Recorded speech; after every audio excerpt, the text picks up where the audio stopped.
Actualmente Brasil figura como el segundo país más afectado por el coronavirus en el mundo.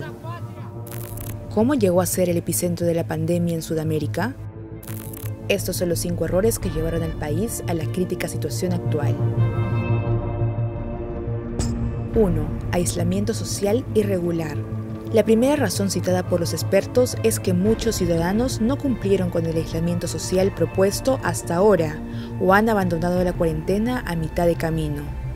Muchas regiones del país incluso se prepararon con anticipación. Tuvieron tiempo para construir hospitales de campaña, aumentando el número de camas y obteniendo una cierta ventaja en la disminución de la transmisión. Sin embargo, esos esfuerzos no iban a parar con el aislamiento social. Las personas la abandonaron en el momento más importante. Es entonces cuando empezó el rápido aumento de contagios. Este fue el caso de Sao Paulo, donde el gobernador João Doria anunció la relajación de la cuarentena 3 semanas antes de la fecha prevista. Esa noticia terminó confundiendo mucho. La lectura de la gente fue: si ya están diciendo que se va a relajar en el futuro, es porque ahora todo está bien. Puedo abrir mi tienda aquí, reunirme con mis amigos. 2. Bolsonaro y su confusa actitud. Uno de los puntos que más ha llamado la atención en la lucha del coronavirus del gigante sudamericano son los mensajes de su presidente, Jair Bolsonaro.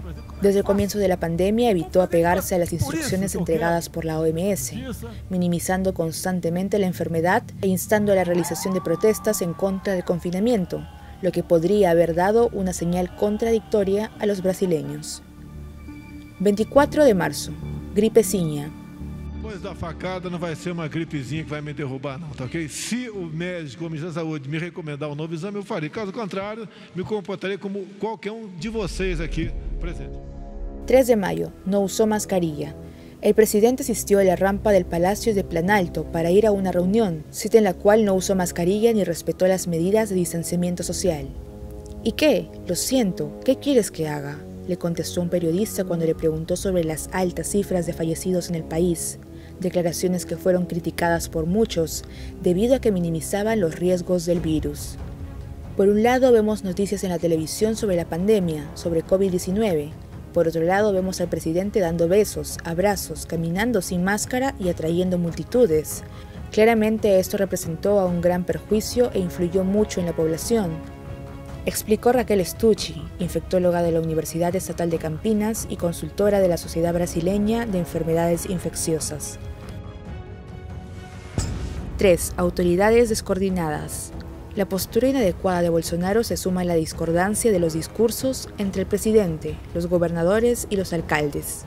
Mientras Bolsonaro optó por privilegiar la economía y abogó por la apertura del comercio en medio de la crisis sanitaria, los gobernadores han sido los primeros en dictar medidas de confinamiento en los estados brasileños. De hecho, Sao Paulo fue uno de los primeros lugares de Brasil que cerró los colegios e implementó una cuarentena de 55 días. Los enfrentamientos entre presidente y el gobernador de estado de Sao Paulo, João Doria, han sido recurrentes. Bolsonaro incluso llegó a aseverar que la factura de muertos debería enviarse a los gobernadores. Para Ana María Malik, profesora y coordinadora del Centro de Gestión de Salud, este conflicto revela que no hay una gobernanza nacional clara. Los discursos no están en sintonía, lo que causa inseguridad en la población. Las personas terminan pensando que pueden tomar sus decisiones de aislarse o no, ya que los líderes no están de acuerdo entre sí. 4. Salidas y entradas del Ministerio de Salud. La salida de 2 ministerios de salud es otro gran factor que se ha sumado a la crisis sanitaria. El 16 de abril pasado, Bolsonaro destituyó a su ministro de Salud, Luis Enrique Mandetta, en medio del aumento dramático de casos por COVID.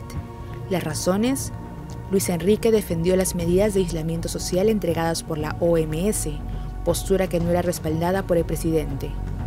En su reemplazo entró a liderar al ministerio el oncólogo Nelson Teich, que renunció a menos de un mes de asumir el cargo, tras haber criticado el decreto del mandatario que permitía la reapertura de gimnasios y peluquerías.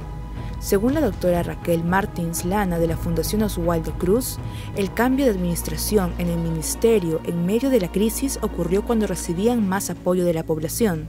Perdieron mucho tiempo con esto, la población se paralizó y no sabía qué hacer. 5. Noticias y promesas falsas. Las promesas de tratamientos que curarían el COVID-19 también pueden haber dado la impresión de que el confinamiento obligatorio no era necesario, según los especialistas consultados. La hidroxicloroquina, por ejemplo, fue anunciada por Bolsonaro como la solución de Brasil a la enfermedad. El presidente recomendó el uso de la droga aun cuando no se ha demostrado científicamente que sea efectiva contra el coronavirus. Hizo este anuncio tanto en redes sociales como en televisión nacional. Según los especialistas, Brasil y Estados Unidos han hecho un uso inapropiado de las promesas de tratamientos curativos y milagrosos. Eso significa que posiblemente muchas personas comenzarán a automedicarse y tardarán más en ir al hospital. La gente piensa que tiene una cura, un medicamento barato que cualquiera puede comprar y que todo estará bien, agregaron. A esto se le sumaron las noticias falsas en el país. La Universidad Federal de Minas Gerais y la Universidad de Sao Paulo realizaron una investigación conjunta que analizó 2.108 audios que circularon entre el 24 y el 28 de marzo en 522 grupos de WhatsApp.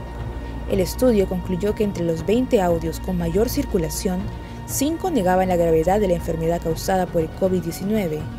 4 de estos 5 audios se encontraban entre los 10 más compartidos por los usuarios y contenían testimonios de profesionales de la salud que supuestamente habían visto unidades de cuidados intensivos vacías y funerarias sin muertos, entre otros.